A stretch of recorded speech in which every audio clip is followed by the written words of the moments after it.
Good morning, folks. Welcome along. We'll just give people a couple of minutes to join the meeting link, and then we'll get underway.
All right, good morning.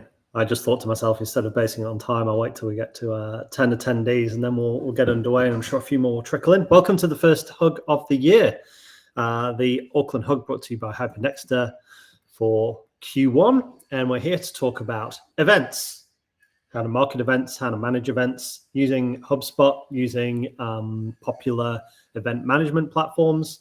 We've got some real cool stuff to show you in terms of out-of-the-box capabilities that you can leverage for marketing or managing events using HubSpot, and then a complete end-to-end event management solution, which we've developed as well, which is really very cool indeed. Before that, we'll do the usual HubSpot updates. There's been a few big ones since we last had a Hug in Q4 last year, of course, and then we'll get into the featured topic. I'm Alex McCurl, Chief Marketing Officer, one of the founders of Hypernexter. You probably know by now. I'm joined in presenting today by Matthew Boyd, our Head of CRM, and Kristen Pack, K-Pack, our Head of Solutions. Great to have you along, team. All right, what's new and cool? What are the product updates you should care about? I'll kick off and then I'll hand over to Matt. So the first update is we're actually saying goodbye to one of the most familiar features of HubSpot, which is HubSpot's Insights. To give context what it is, in case you don't know it by name, if a lead fills out a form and they put at hypernexter.com, at google.com, whatever it might be, HubSpot can recognize that domain, of course, and then it will pull from the ether, pull from cyberspace, a best guess as to information about that company, where it's headquartered, how many employees it has, what its revenue might be. So that's HubSpot Insights, that kind of supplementary data enrichment. What has happened to HubSpot Insights is become part of Breeze Intelligence, which is obviously a big push into the AI space, and one of the AI-powered agents under the Breeze label within HubSpot is the Intelligence Agent. So now it's going to become a credit-based system, essentially, which is, it's better, but you're going to be paying for it, essentially. So now if you want to enrich your data, you can do so by purchasing Breeze Intelligence credits. Each credit will enrich one record, but within that record, company record in this case, it will update or attempt to update or populate over 25 properties, which is quite nice. So it's doing more than it ever did before, but at an additional cost. I should mention, by the way, we have the chat and the Q&A. We don't mind if you drop a note into either of those to ask your questions as we go. Some of the Hypernexter team will answer directly within the chat. Otherwise, we'll kind of round them up and answer them at the end. So please ask away as we present. A couple of other options if you don't fancy purchasing the Breeze credits, although it is quite reasonable, as I say, because one credit gets you up to 25 properties on a record at a time. We have, through our friends at Integration Glue, a micro app, as we call them, which can query popular AIs. So it works with OpenAI, Gemini, and Grok. And you can build workflow actions just natively within HubSpot once this is up and running to run queries of these AI platforms. If you've got a lead from such and such company, how many employees might it have, where's it headquartered, give me information about this company, and it will ask the AIs to query that supplementary data and pull it into your HubSpot portal, ready to be used in much the same way. The advantage here, cost-wise, maybe slightly cheaper, but it can also do additional things like data cleansing and validation, next best product or action recommendations. So you can query just like you would go into ChatGPT or Gemini within the platform itself. You can ask it anything you want. If people are buying this from me, what should I sell to them next? These kinds of things are all possible as well. You could also ask it to look at your customer insights and pull some sentiment insights or analysis as well, just to better understand what your customer's doing. So some pretty cool stuff you can add on there. And you can go to integrationglue.com if you want to check those out and compare to Breeze. Oh, here we go.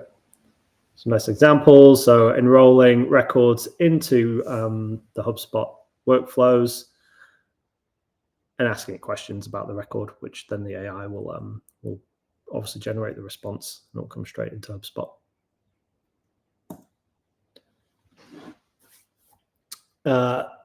New data centers. So this is a really big one for this part of the world, because up until now we only had North America and European data centers, or rather HubSpot only did. They've announced new ones in Montreal, a new one in Oregon, but most importantly, Sydney, Australia gives us an in-region data center, which is huge for latency, if you're familiar with that term. Essentially, when you're querying HubSpot and databases or wanting to do exports or imports, that time, as negligible as it often is, I've noticed it with lists, actually. This was always one of my bugbears. Run a filter on HubSpot contacts. You can query 100,000 contacts in a second, put the same filters into a list. It seems to take a minute to process the list. I've noticed that is measurably quicker, which is quite nice, because that's maybe one of those common kind of latency issues you see with HubSpot. But the bigger piece, apart from that slight incremental gain in platform speed, is confidence in data security and for some businesses, some hard requirements around the data sovereignty as well. So big blocker for some companies has been having to host their customer data offshore or completely out of region in the case of North America or Europe. Now it's possible to house it in Australia. You can go into your HubSpot settings and find the data migration tool under the data and privacy tab in settings, and you can trigger your data migration. A couple of considerations there. I think once you've done it, there's no going back. So you have to be fairly confident. If you've enabled HIPAA compliance or sensitive data compliance in your HubSpot portal, you would have to seek an exemption to get that moved over. It can't be done in portal through the wizard for whatever reasons. I guess just the preservation of that sensitive data that HubSpot wants to kind of keep hold of. For your own security, I'd imagine. A big consideration in moving this to the Australian data center is you're not going to have access to your HubSpot portal and data for 36 hours. So you can request it. I believe requesting it now will get you a migration towards the back end of March. So there is a bit of a queue, but you definitely want to be requesting it for a time when you can afford the downtime, probably over a weekend. 36 hours is kind of the maximum that they're talking about. So chances are, unless you've got 10 million contacts, 10 million objects, you're not going to be anywhere near that long without a HubSpot portal. So just consider that before you move it across. Well, there we go. Another consideration there, which I didn't remember off the top of my head, sandbox data won't be migrated. That's probably not a huge issue, just due to the nature of how sandboxes are used. It would just be your production portals that you'd be migrating. All right, I'm going to hand over to Matthew to take us through the best of the rest of the HubSpot updates. Cool, thank you, Alex. Just share my screen.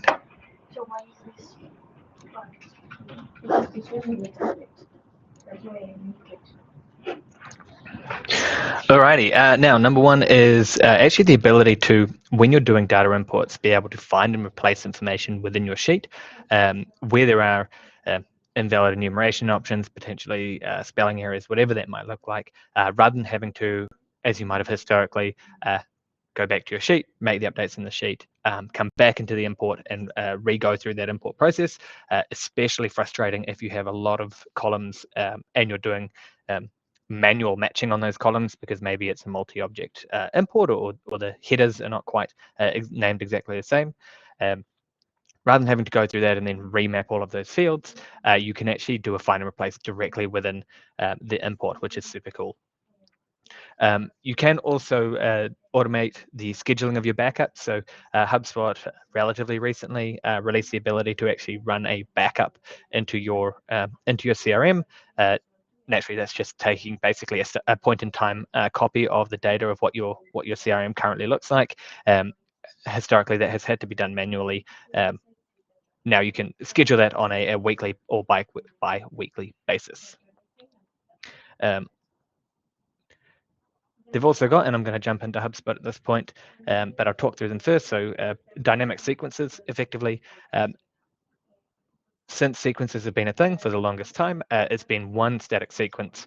People would be removed from that sequence at the time that they were either booking a meeting or responding to your email through the sequence, or even just sending you an email from the user, from the email address that is receiving that sequence. Now you can actually take it one step further and provide a different path of sequence based on people's engagement with that email. So effectively within here, we have like the first email of our sequence is going out based on a user's engagement with that. I can say if nothing happens or if it just follows my static process, it can come down here and I can add my additional actions. However, if they do engage with that email in some way, shape, or form, based on either a count of email opens or a count of email clicks, but they haven't necessarily responded to it, then we can take them down a different path. So you can start to build out these custom user journeys based on people's engagement with the emails in the first place. Now, aside from that, you've got conditional properties and playbooks. So like with regular forms, you can now apply to playbooks the ability to have, if somebody selects one option, they're then presented with a new set of properties. This has been, I guess, a real bugbear for me when creating playbooks in the past, because in any level of variation, e.g. different teams within the same business who have slightly different sales processes, you would have to create a new playbook or acknowledge that all of the questions are going to be in the same playbook and they just won't necessarily all be appropriate to that one team. Now you can actually take the same users, or sorry, different users on different journeys within the same playbook using these conditional properties, like in form builders. You can now also apply colors to properties. So either a sort of boxy tag, as you can see here, or just a little dot to, I guess, make it more visually, not necessarily visually appealing, but a higher level of call out to a user. If that's a bold red, you'd be using that in a scenario where it requires urgent attention versus maybe a green or a yellow. If it requires low level of attention or potentially is a good call out. Just for the record, all of these things are available within the product updates page. If you're not familiar with that, I'll show you it right at the end. The links to these do take you directly to the knowledge base or the product updates page for that product update, but it is the hyperindexed link, so you do just need to replace your portal ID within it, but we'll include instructions in the pack on how to do that. Next is a Breeze Summarize record action. So you can actually use a workflow to generate a summary of a record, be that a contact, company, a deal. Basically, it takes a summary of the create date, information stored on that record, notes logged against that record, and sort of builds a paragraph to show what that could look like. I'll show you that, but I'll also talk to the next piece, which I have in the same workflow, which is actually having a Ask Breeze action. So rather than necessarily using an external generative AI platform, you can actually directly from within HubSpot using, I guess, what they used to call ChatSpot, now Breeze AI, to build or to query HubSpot and to pull out a response. You can then use that in your workflows. You can populate properties. I'll show you what that actually looks like. So jumping back into here, we actually use this internally. For every client we have, we designate a 3 code. It makes it nice and easy for us to quickly refer to any of our clients, both in talking, but also in all of our project management system and anything like that. Within here, basically every client or every prospect that we have come through, we designate a 3 code. We would used to have to do that manually, but we actually have a workflow action. I'll ignore the first one for now. We have a workflow action that basically says create a 3-character 3 code based on the company name and output that as a 3-character only. So I guess one important thing to bear in mind is it does require a little bit of fine tuning as you run through these prompts. You do kind of need to work on it a little bit. And it's not always perfect. HubSpot does caveat that because it is using AI. So one thing that we actually do, because it's a unique property, if it tries to use a value that's already set because that 3 code has already been taken, it's going to fail. Now, when it tries to push that in, effectively, I've just got another prompt that says, do the same thing, but bear in mind, I've already tried, and then I've used the response from above and give me a new 3 code character. So you can actually utilize not just properties, but also the output of these responses in your next prompt to sort of build quite a tailored prompt based on your expected user experience. Again, it's not perfect. And to be honest, we're not just going to try it over and over and over. And so worst case scenario, we just send a notification to the company owner to create their own manually. We were doing that previously anyway. This is just saving us 95% of the time. Now, aside from that, there is the summarize record action. I talked about it just before. Basically, what that does is if we have a look at our company here, you can see we've got our client 3 code. That's great. JJG, Jim's Jungle Gyms. And then because I've just created this company, you can see that effectively there are no notes. It was created on so-and-so, and Matthew Boyd is currently assigned as the owner. So these 2 things were generated automatically. If we had deals associated to this company, maybe you want to run this on an actual existing client on a maybe not monthly basis, but perhaps quarterly basis to get an executive insight as to engagement with that customer, you could do that. And the third one on this page is anniversary filters. Effectively, what you can do, and funnily enough, Alex is talking to lists loading slowly. This one's been in the process for a while. But effectively, if you imagine work anniversaries, birthdays, maybe we joked a little bit internally about people using it for their actual partners' anniversaries, keeping their partners happy with them. We can actually create lists within HubSpot or use this within workflows as well.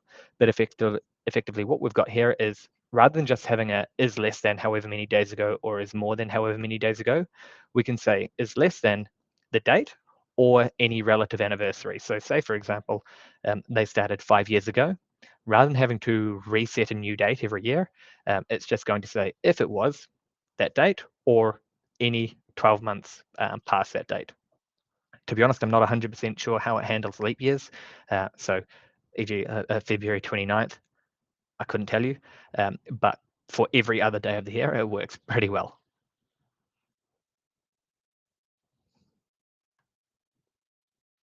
Aside from that, there is a create workflow redesign. To be honest, not a huge fan of it. Like it does, I guess, ensure that you go through the correct process in terms of thinking about which object you're going to use before it creates the workflow. It does prompt you to make sure you check re-enrollment when you actually do it, which is definitely a good thing because I've been caught out myself. forgetting to turn on or off re-enrollment, and having that, I guess, blow back on me. But all in all, yeah, I guess go in, use it, see how you feel about it. All of these things are, I guess, opt-in, so to speak, so you don't have to turn it on. You can now create permissions on contacts, companies, deals, custom objects, all of those things, both create and merge. So you don't have necessarily everyone going in and creating all of the contacts when they shouldn't be. People outside of the sales team can't create deals, that sort of thing. And finally, just a little bit about what's upcoming. Now, these are, I guess, only accessible, or sorry, I'm just pulling this information out of HubSpot's backlog area in the product updates page, but they are bringing out the ability to have multiple permission sets per user. I am very excited about this because, again, historically, we've had to create a new permission set every time you want to make one variation.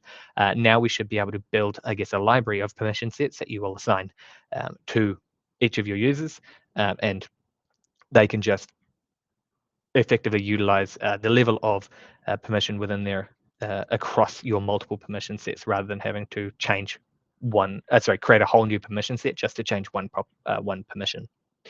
The ability to send feedback email surveys via workflows. This has been a little bit of a pain for me, and actually a major blocker for me using the HubSpot surveys generally.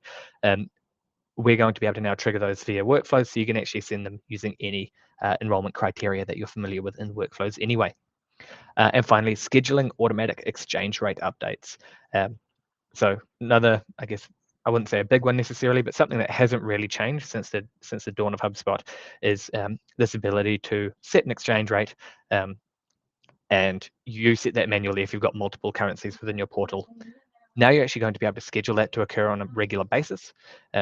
So rather than necessarily you having to go in and make those changes every quarter or whatever that might be, HubSpot will just do that for you. Again, it's not currently available to opt into, so I don't have all of the information around where it's getting this data from, but a very cool update that is coming. Cool, and that's my piece. Thank you.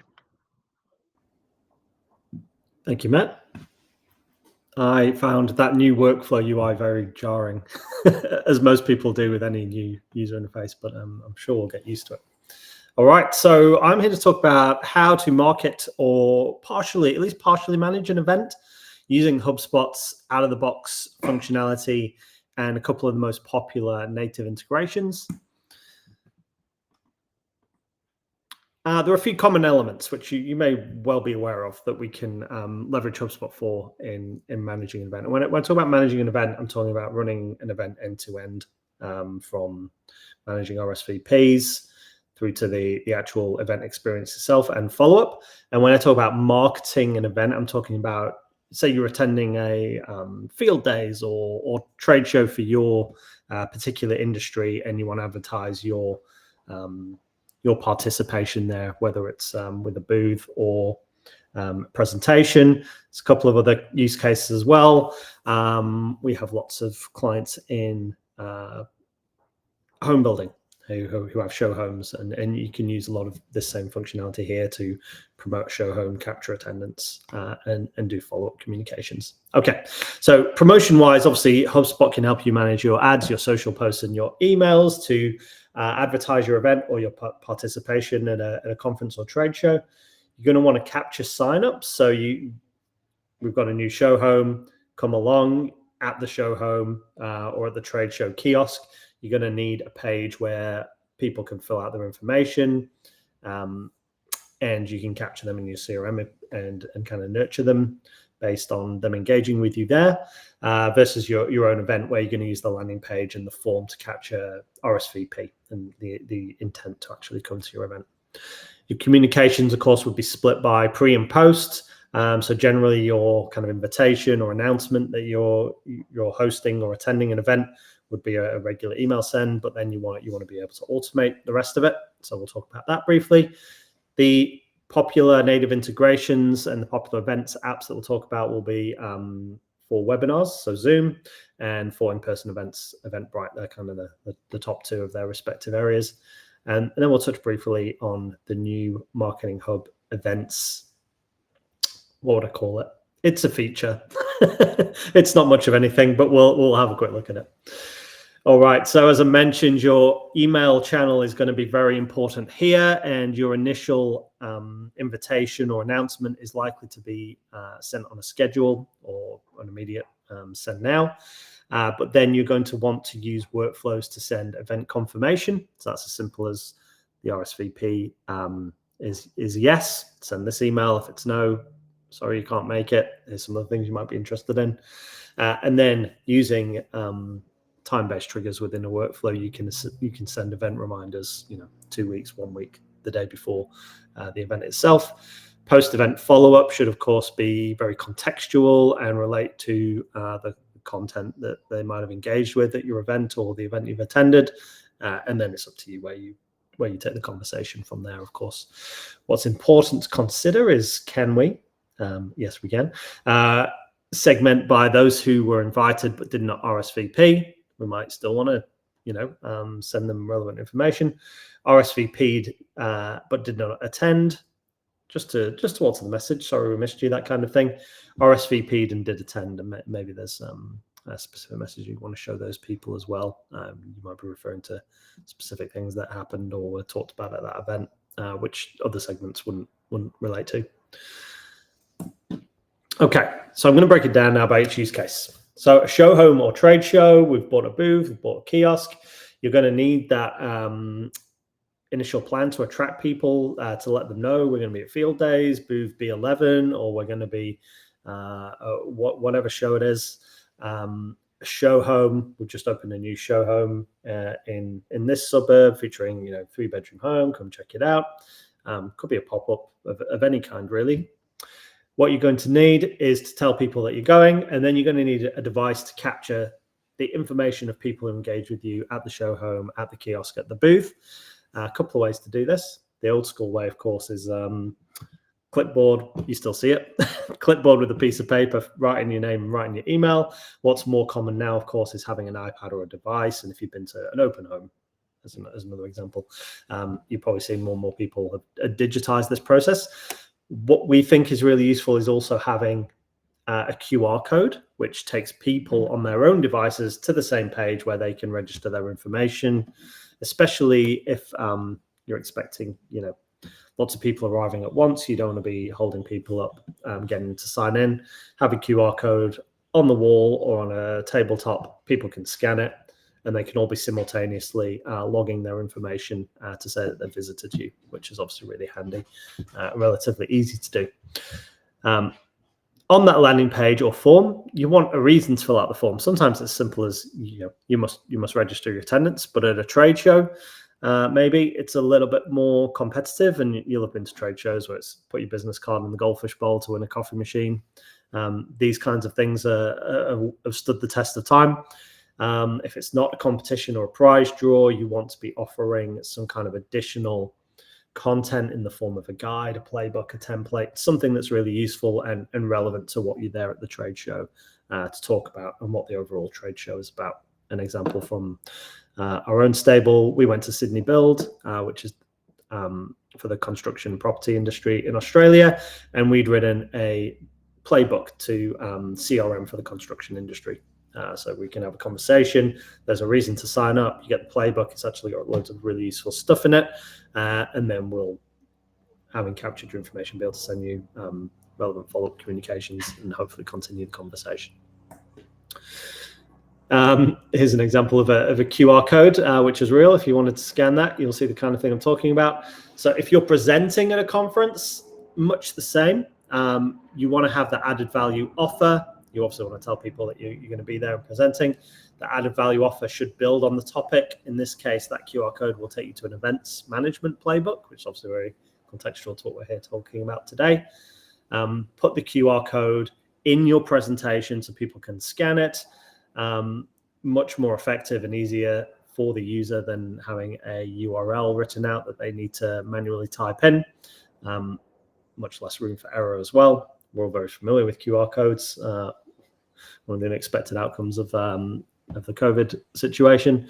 What's really important both in the previous use case and this one, we're not just sending you the playbook for events. We're actually driving to something meaningful. And you can think about how you'd apply this in your business.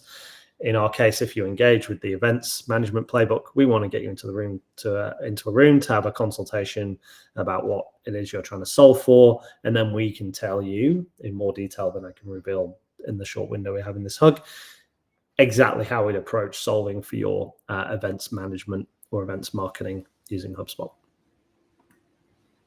All right, even if we're just networking a conference, and some of these conferences are pretty expensive to exhibit at, some are pay to play in terms of presenting as well, but still worth attending and being in the room with your target market. So if you're just going to network, you still probably want to advertise your attendance to your existing database. What you really need, though, is a reason to continue the conversation, whether that's physically or virtually. You could hold a post-conference invitation-only event. That's really common at Inbound, HubSpot's own massive conference. Post each day of Inbound, there's always half a dozen partners, vendors, different organizations doing post-conference drinks, sometimes dinners as well. They tend to be invitation-only for obvious reasons. But I think that's a really good model. You're talking to people all day, and when you feel like they're a good fit, get them along. People have often traveled to these conferences, and rather than eating dinner alone, would welcome the chance to continue to socialize post the event as well. Have a QR code again, so attendees can access your offer easily. Just going back to that Sydney Build example, when we weren't manning the booth, we were walking around the conference, so we're networking as well.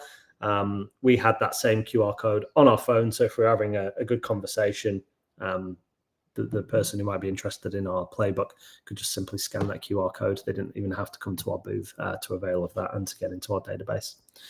The HubSpot app's really useful. When I last used this was a couple of years ago, until I was at an event last week, and it actually came up because who carries business cards anymore?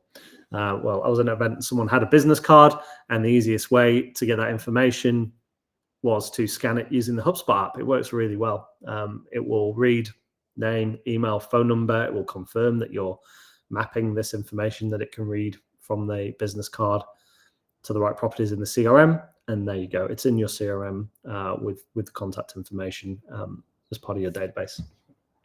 Again, you want to have relevant and timely follow-up emails. And again, you want to have a bottom of funnel CTA for those who engage with you.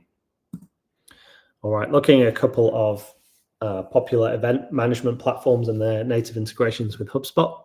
We've got Eventbrite, really popular because it's free or has a freemium model. You do have to pay if you want to be able to take payments for events and for tickets and things like that. But for most organizations, it's probably going to do a job.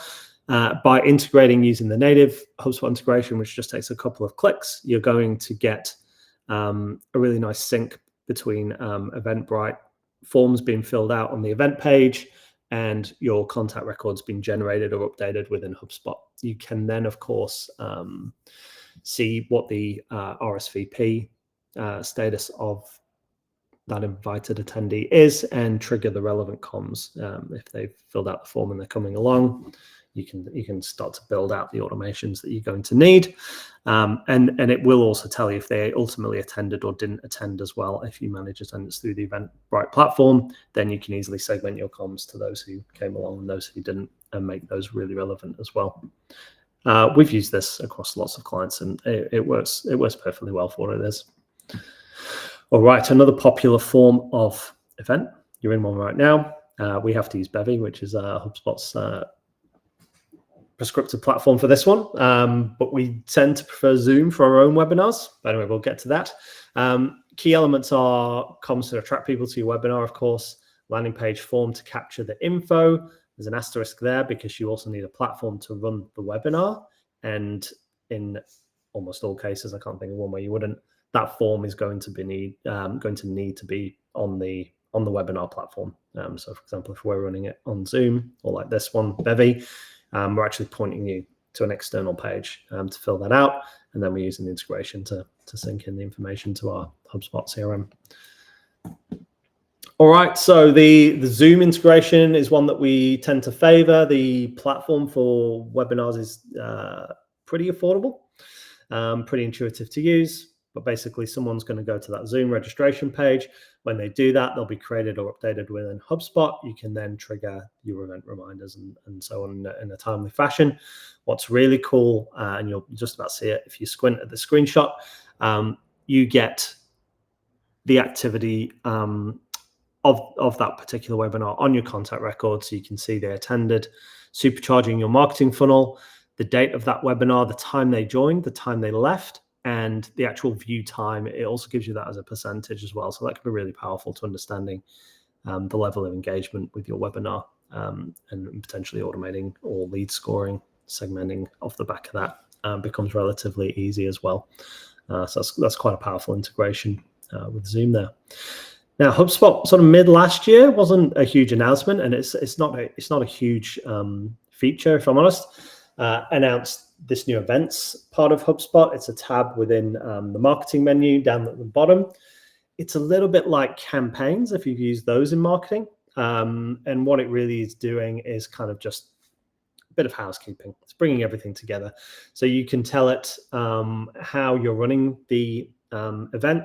So you can see here we've got the hosting platform Zoom. This one's a webinar. We've got a description in there. Again, it's just good housekeeping. If we're running multiple events, it's a good way to keep track of what's happening. The start and end dates of this event, the event URL. Again, just keeping everything in one place. What is quite nice is that you can capture it either via one of those integrations that I just mentioned, or by importing lists, who registered, who attended, who cancelled, and then you can start to understand your kind of attendance rate, cancellation rate, the overall success of your event as well. You can also associate it to a marketing campaign where you could have all your assets tagged in, of course, the lists that are relevant, and the imports. Again, it's really just about organizing all these elements of an event in one place without it really, it's not really doing or automating anything for you. It's just kind of giving you one way to keep all that information gathered and accessible and able to be reported on, which is nice enough. Now, managing your own events, there's some things you can do using HubSpot and a few add-ons. So to run your own event, of course, you'll need to create your emails or however else you're advertising it, your workflows to confirm attendance, things like that. You're going to need to create a page, a form, a list of people who filled out the form, and reports. And you're going to need to do that every time you run an event. Often you can clone them, but you are going to need to repeat that process every time you run an event. Managing capacity isn't, you can't cap a list at 100, for example. So you are actually going to have to do that manually and kind of check in on each day. I've seen people fall foul of this when there's high demand and it can fill up quicker than they can stop it. But you are going to want to keep a close eye on that and close the page or put a different message on there when it's at capacity. You potentially want to use a QR code or a device to capture the visits or the check-in, for the reasons I mentioned before. If you're using an event or webinar platform, you'll need that integration up and running. And as I mentioned, that events feature is quite nice at pulling everything together for visibility. Now, what you can't do, as mentioned, not super practical to manage capacity that way, and I'm sure people's time is better spent not watching a list fill up. Managing capacity across multiple ticket types would make it even harder. So if you've got like multiple dates for an event or VIP members tickets versus standard, you're going to need separate lists, and then you're going to be monitoring multiple areas at once. It makes it even more difficult for obvious reasons.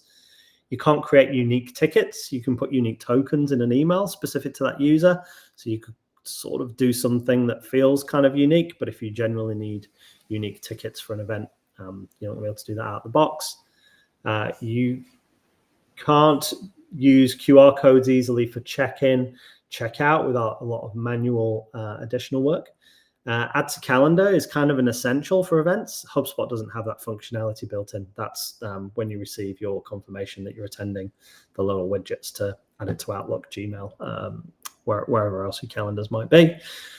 You can't have a page of events that is searchable. You could maybe do something in a blog, but it's not very practical.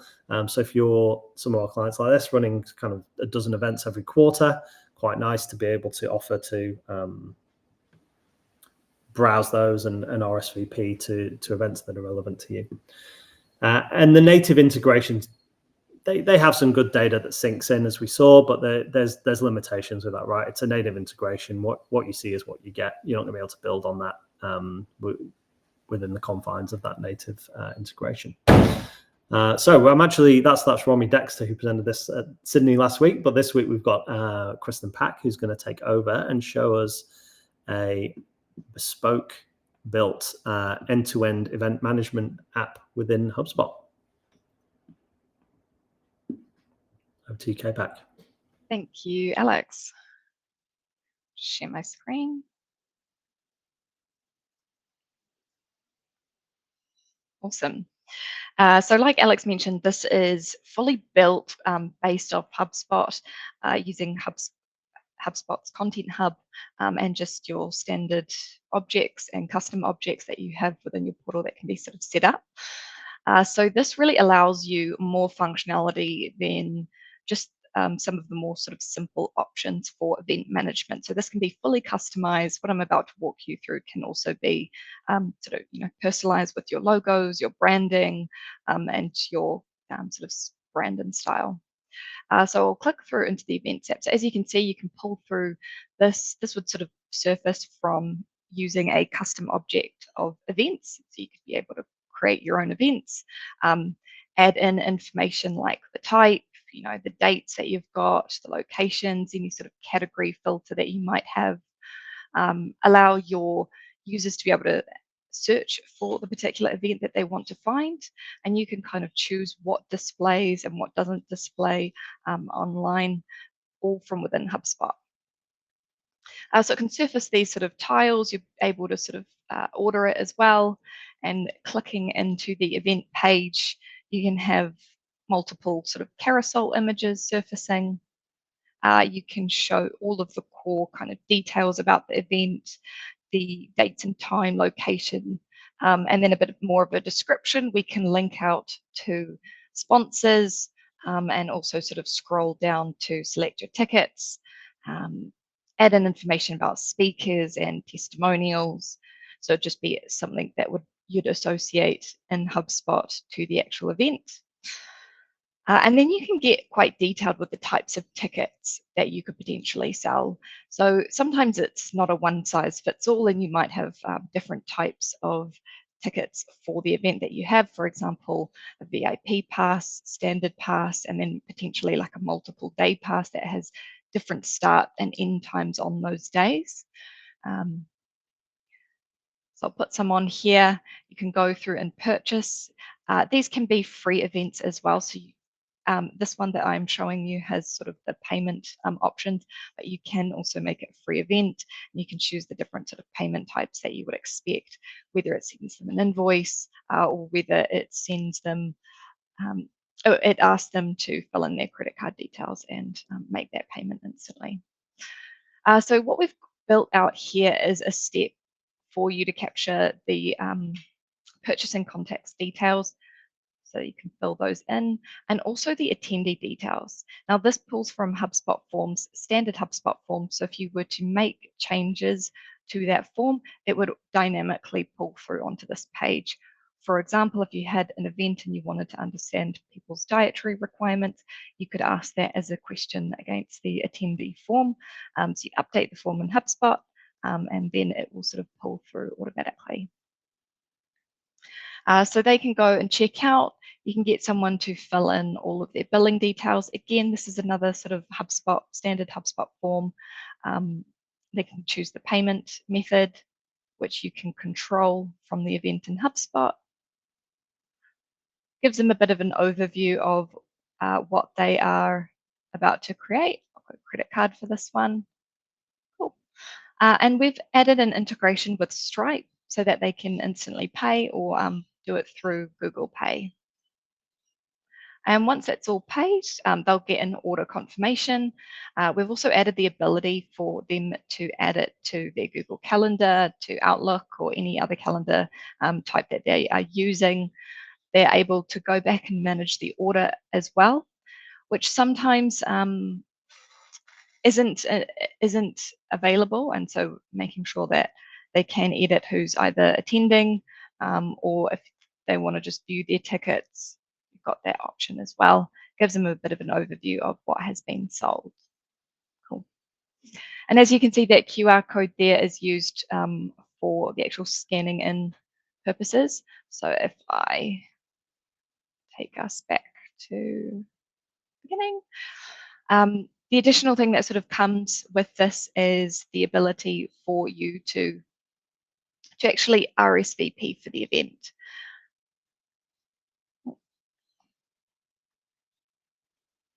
Slides, great. So you can see that you can enter in information about the date, the time, where it is, and then they can come and confirm their RSVP for when they want to attend. This just helps you from a reporting perspective get a bit more, get a bit better idea on the exact numbers of the people who do want to attend the event, so you can sort of sort things like catering and get a better expectation. Cool. Again, another HubSpot form that you can kind of ask for them to RSVP. They can confirm their details, and then that will potentially update their ticket in HubSpot to say, yep, you've RSVP'd.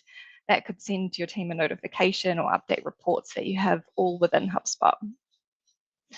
And then when it comes to the actual event, so I'll just, so I'll just open that back up again.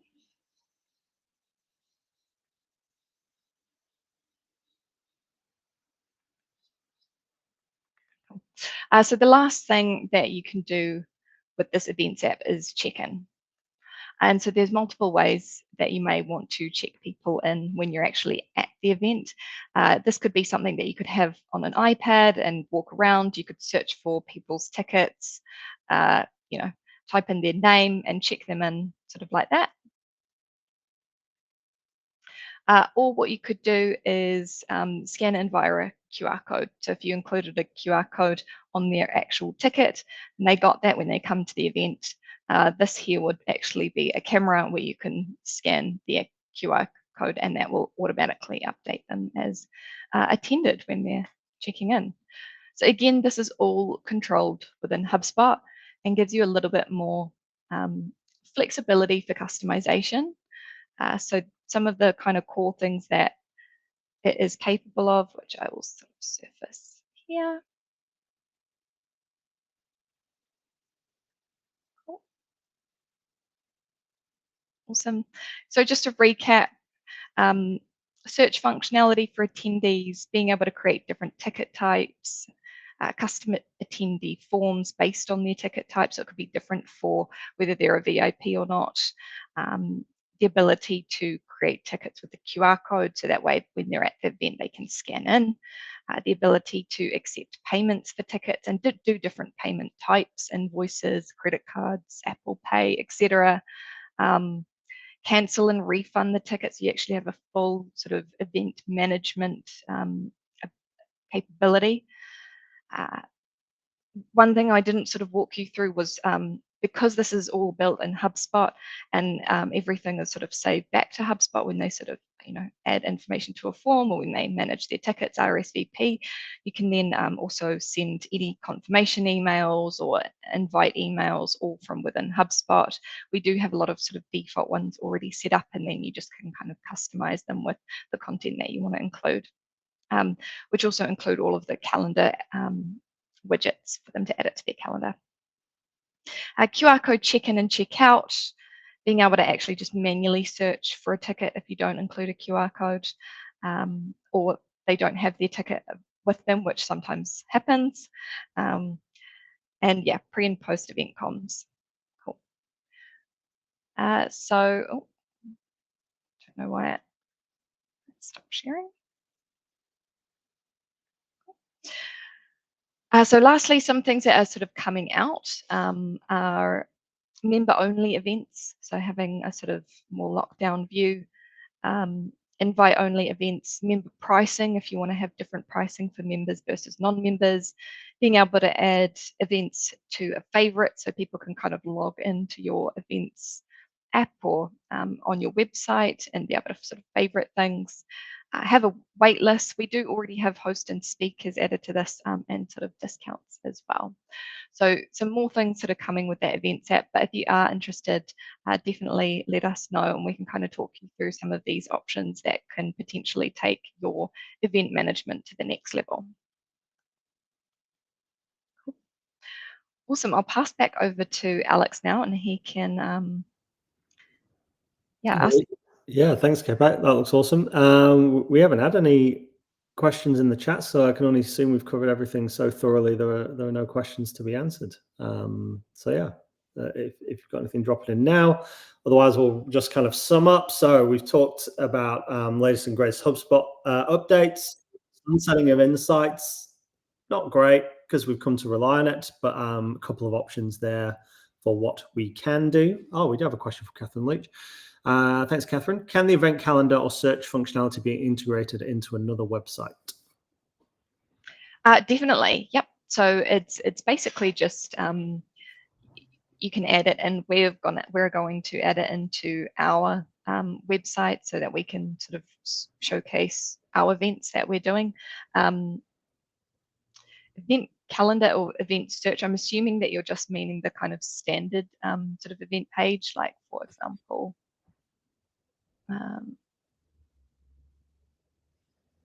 these ones here. This can definitely just be added to your website. If that wasn't your question, Catherine, maybe. I think it was maybe more, can that functionality be embedded on another website outside of HubSpot? Yeah, as long as you've got you're able to sort of link out to it, that should be fine. Cool. So yeah, we looked at those updates, a couple of options for enriching your data with the sunsetting of HubSpot Insights, the new data center in Australia, which is a game changer, a few considerations with migrating.